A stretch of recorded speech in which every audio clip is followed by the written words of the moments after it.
It's a lot of fun to watch this show. And one thing that when I talked to Daniel Day Kim before, he said is that everybody thinks they're a good person and the hero of their own story. And I'm curious what your read is and what your characters' reads you think are on, how they are evil and good wise.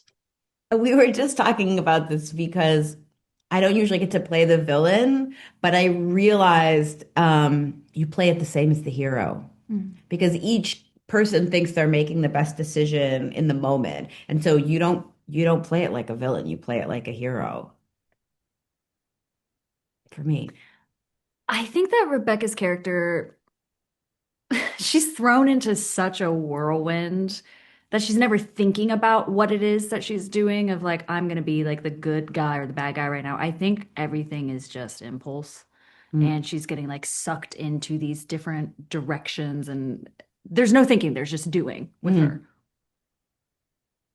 Well, it's fun also having watched Piper, having watched you on Covert Affairs, and I feel like that's very not like child's play compared to this, but here it's like people do a lot more killing, a lot more bad stuff, and just sort of move right past it without worrying. And that's a much gentler universe than we have here. There's a And lot more Reina, concern and morality. right?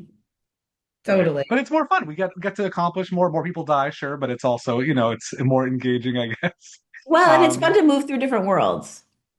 Mm. Absolutely. And Reina, you were in It's What's Inside, which I really loved, and that was just such a you know, wonderful, immersive kind of mystery. And here it's very clear in some ways who the players are, but still don't know exactly who they're playing.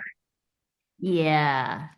Yeah, I think the source material is very useful for making sure that we understand like the cloak and dagger of the spy world Yeah. is layered. And Steph and Ken, the creators, did a good job of sort of it's a slow burn to understand the full story, but the actions from the jump, but the story is unveiling itself more slowly. So I think audiences are going to find that really juicy in the season. Well, I do think after watching season one, I'm obviously excited for what might be ahead, but I'm also interested in what happened before because I feel like we don't, because you jump in right in the middle, we don't get to see all that. And I feel like I don't necessarily want a prequel, but I want an extended flashback episode that's going to show, the two of you mostly together for the whole episode. I like that idea. I'd love to do an episode that is like, mm, maybe not before the death of Dan, but Mm. between where we start in the pilot and after the death of Dan, when it's the three of us together, Yeah. give Dan the episode off.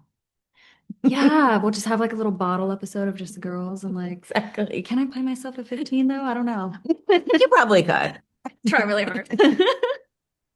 What is it like filming in Korea? How does that change the dynamic compared to what you've experienced in the past?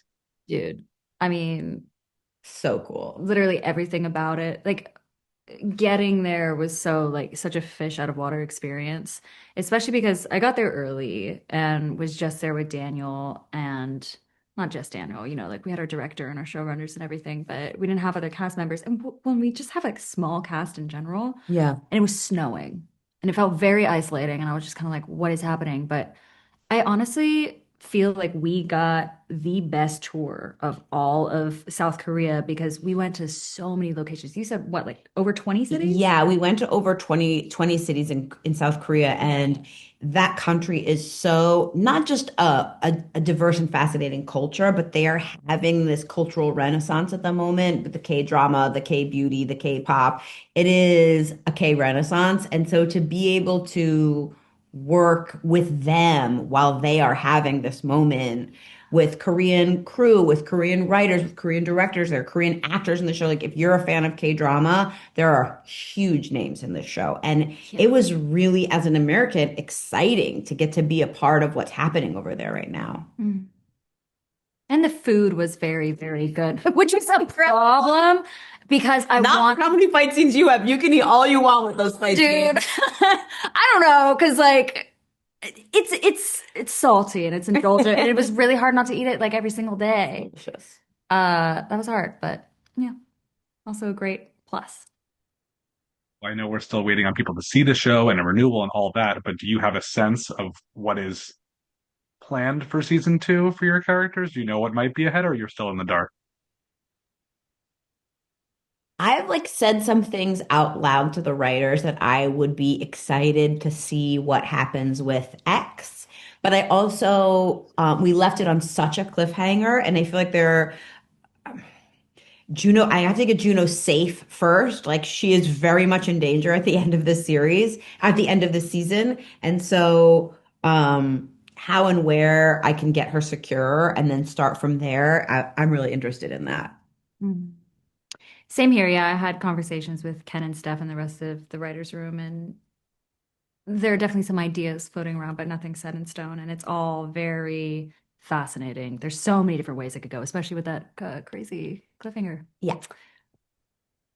Well, this is Awards Buzz, and while we certainly hope that Butterfly catches on and gets Awards Buzz, I'm curious what both of you have seen recently. What are you watching that's really impressing you? Ooh. Okay, so this actually came out, I forget what year, maybe 2021, but I watched Escape at Dannemora recently. Oh, it's so fun. Oh, the acting is When so good. Benicio goes, Yeah. don't tell anybody. Yeah. So good. No, I loved it. I loved it. I loved it. And I will watch it again and again. I just saw this new tiny, tiny movie called To Kill a Wolf. It's playing downtown here in New York, and it was so spare and poetic and grounded, and I thought it was really good.